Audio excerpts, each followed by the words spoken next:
Hello friends, welcome to Bankers Platform. So friends, this is the section 3.6 of Uniform Rules for Demand Guarantees. So that is in short we also called URTG 758. So we will be discussing the rules regarding to URTG. So this video will be going to helpful for international trade finance, and this is also important for certificate course in foreign exchange operation exam. So foreign exchange operation exam will also have the same topic. So let's start. So what are the uniform rules for demand guarantee? So imagine you are building a bridge. The client wants to be sure you will finish the job. So bank issues a demand guarantee, which is like a promise to pay the client a certain amount of money if you fail to perform. But what rules governs that promise? That's where URDG 758 comes. So whenever any project is there, like building a bridge, building a hotel, a restaurant, any apartment, so big projects. So whenever we are talking about the big projects, at that time, bank guarantees are asked by the companies. So bank guarantee is a type of surety that you would be doing in banks also. A lot of bank guarantees are getting open for the customers. So there the dealing is about the inland. There you will be dealing inland bank guarantee, but here we will discuss the rules which governs the foreign bank guarantee. So for foreign bank guarantee, that is demand guarantee. Okay, foreign demand guarantee. So for that, URDG 758 rules are applicable. So it is an internationally recognized set of 35 articles that provides a standard voluntary framework for demand guarantee and counter guarantee. So first it was created in 1978. The current modernized version dates from 2010. Okay, so think of it as a playbook that everyone in international trade can agree to us. So using URDG 758 means you don't have to write complex custom rules for every single deal, which avoid confusion and dispute. So there should be a equality of the rules among all the projects, and that is ensured by this URDG 758. So what are the main points to know? That is, it's optional. Okay. So URDG 758 only applies if guarantee document explicitly says so. For example, by stating subject to URDG 758 rules. So if on the bank guarantee URDG 758 is not mentioned, so that means these rules are not applicable in this. Okay, so it is subject to mentioning this. If it is mentioned, if it is mentioned, then only we will be considering the rules. Otherwise, no need. Okay, it is independent. The guarantee is a separate promise from the main business contract. So this means if beneficiary makes a valid claim, the bank guarantor must pay even if the buyer and seller are fighting over the quality of the work. The bank deals with document, not contract. So we banks, as a banker, we don't have to see that whether the claim is correct, whether the claim is correct. So we have to only go on the documents. If there is a invocation of the bank guarantee, this demand guarantee, then bank has to make the payment. Bank cannot deny seeing the ground reality. So bank has to make the payment based on the documents because banks are only dealing with the documents, not the contract disputes. So next is key principles and examples. So here we will discuss all these rules. Okay, so 15 rules are there that are important. Okay, totally like we have seen here, there are 35 articles are available. So, but here we will discuss the important key principles that will help you in your exam. Okay, so this is the table that breaks down the most important rules in URDG 758 and how it will be practiced. Okay, so first is applicability. So I already told you that if it is mentioned, guarantee is valid under URDG only if it states subject to URDG 758, then only this will be applicable. Okay, so here like mega bank issues this performance guarantee of $1 lakh subject to URDG 58. So mega bank is issuing this with the subject to this guideline. So parties involved. So how many parties will be there in this?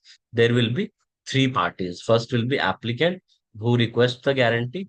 Second will be beneficiary who receive the protection, and third will be the guarantor. That is the who issues the guarantee. That is a bank. Okay. So here ABC Limited will be applicant. XYZ Limited will be beneficiary, and Mega Bank is a guarantor. So irrevocability. Once issued or released to beneficiary, the guarantee cannot be revoked. So once the guarantee is issued, it cannot be revoked. Okay. So Mega Bank issues bid bond on 1st May to XYZ Limited, holds it until 30th November. That is the expiry of the guarantee. Independence principle. Guarantor must pay on demand, regardless of dispute in the underlying contract. So ABC and XYZ in court over quality. So Mega Bank still pays XYZ if demand complies. So suppose there is some dispute between ABC Limited and XYZ Limited, but the beneficiary, if the beneficiary has demanded for the payment, then the bank, Mega Bank, has to make the payment. They don't have to see that whether they are in the court for dispute or some other related. So it is an independence principle. So that guarantor is bank. Bank must pay on demand regardless of dispute. तो friends अगर bank जो है bank को payment करनी ही करनी है, even if there is a dispute, अगर वहां पे डिस्प्यूट है एबीसी और XYZ में, तब भी बैंक्स को पेमेंट करनी है. बैंक को ये मैटर नहीं करता है कि ये डिस्प्यूटेड है या नहीं है, but they have to make the payment as per the rule. Essential contents. Guarantee must include all parties, reference number, maximum payable amount, expiry date, place, documents for claim. So this is a GG2025001. You can say this is the reference number. Okay, maximum amount is 100K USD. Expiry is 30th November 2025 at Mega Bank, Singapore. So documents, signed demand plus original guarantee. So this is the document. Automatic reduction. If partially performed, the guarantee amount can be reduced as per contract clause. Okay, so like half bridge completed. So in that case, the guarantee drops from USD 1 million to USD 500K. Okay.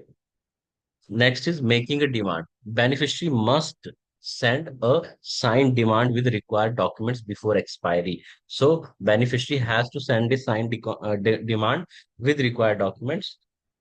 So like XYZ will write like we demand USD 50K under GG2025001 plus original guarantee.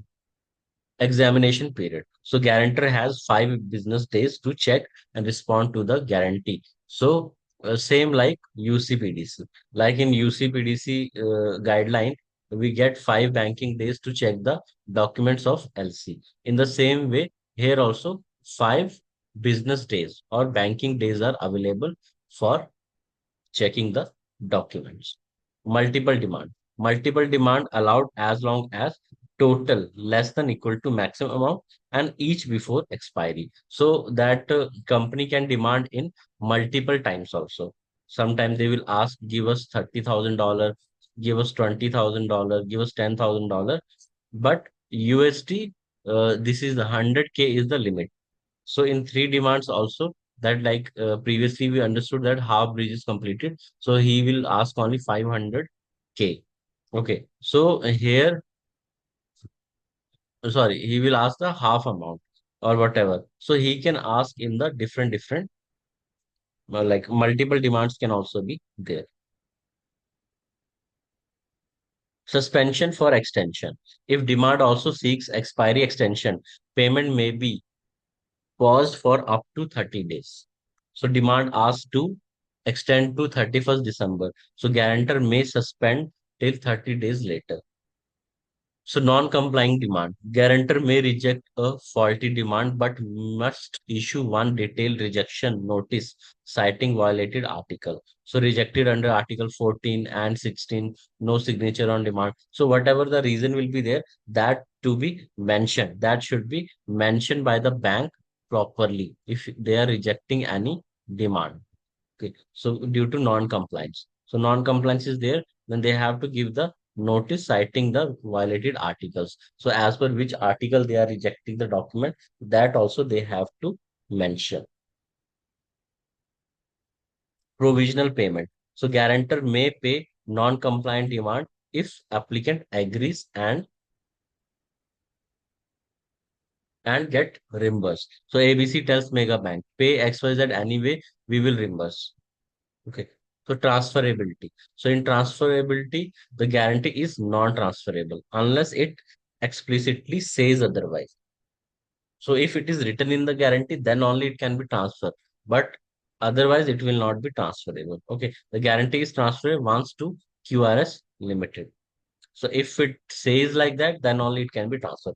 Assignment of proceeds. So beneficiary may assign payment rights to another party, but only with guarantor's approval. So XYZ has to assign proceed to bank Z.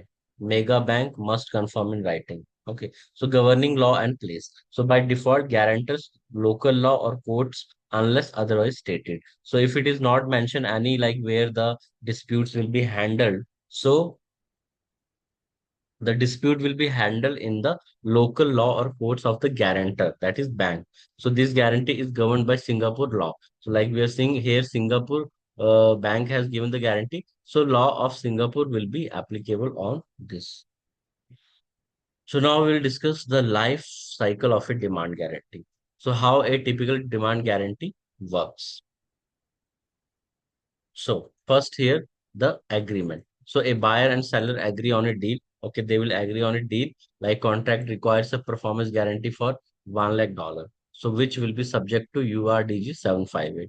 Now issuance. The seller's bank guarantor, that is Mega Bank in this case, issues the official guarantee and delivers it to the buyer, that is beneficiary. The guarantee is now active and cannot be cancelled by the bank. Now, work in progress. So, as the seller completes the parts of the project, the value of guarantee might decrease if contract allows for it. So, for example, after 30% of work is done, so when they are doing the 30% work, so that guarantee amount may be reduced accordingly. Making a claim or demand. If the seller fails to perform, the buyer can make a claim by submitting a signed written demand along with any other required document before the expiry date. Bank examination. So bank will have 5 business days to examine the demand and they check if documents comply perfectly with the terms of the guarantee.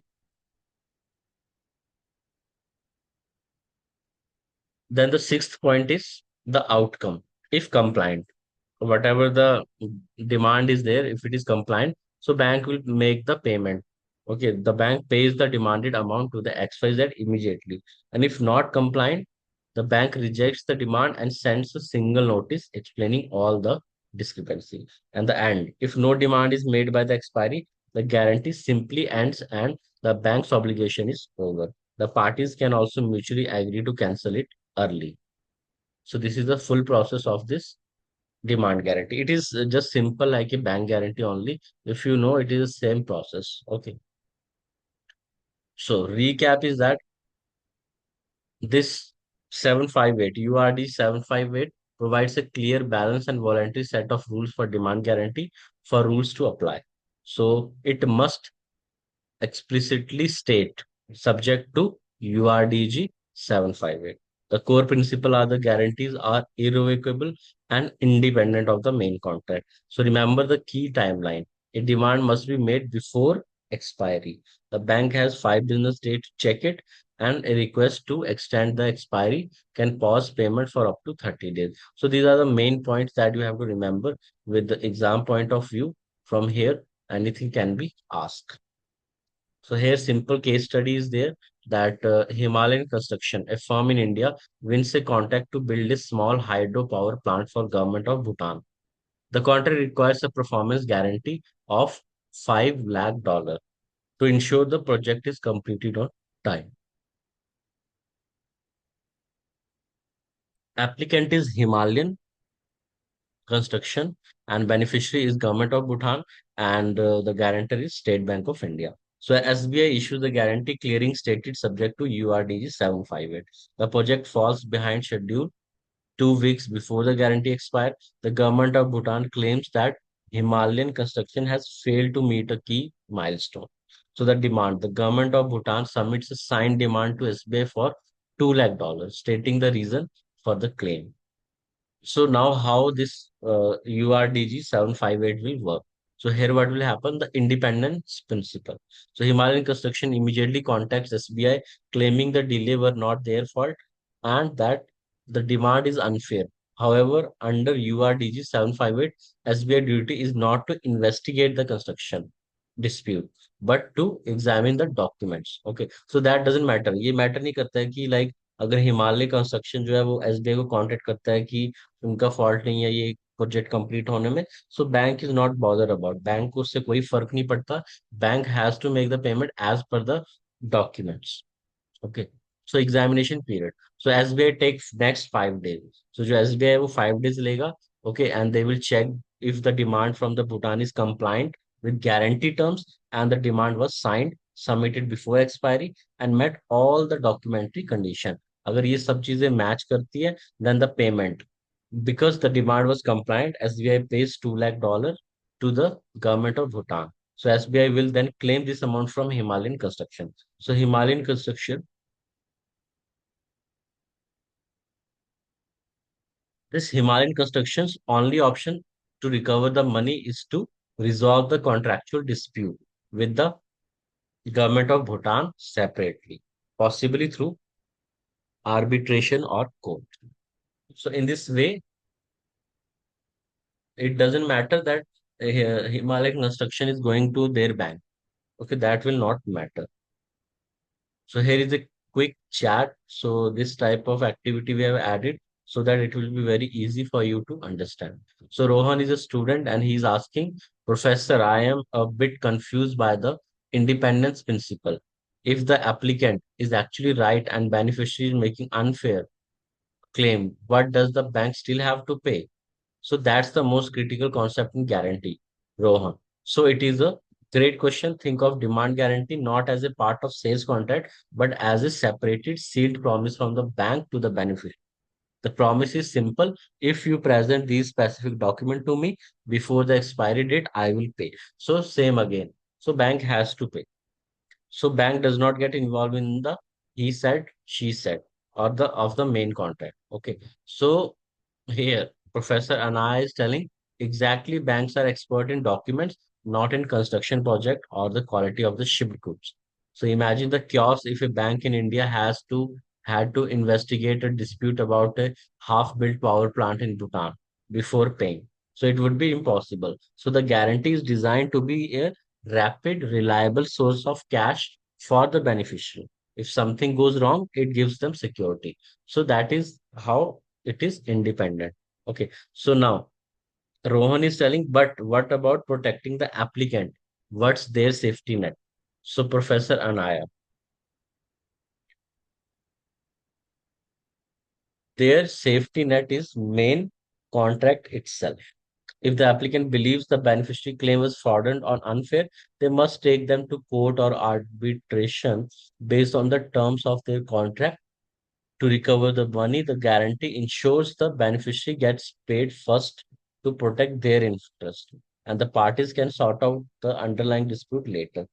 So the pay first, argue later approach is what makes demand guarantee so powerful. So in this case, this construction company, construction company can go to the court and get their dispute resolved. No other way. And bank at the other part has to make the payment if demand is there. Payment will be definitely done. Okay. So this is the end of the session. So I hope so. You are understanding all the things related to this. And this section is very important. From here, you can expect one to 1 to 2 marks minimum you can expect from this topic in the exam, both in international trade finance and certificate course in Forex. So thank you, friends. Thanks for watching. Have a nice day.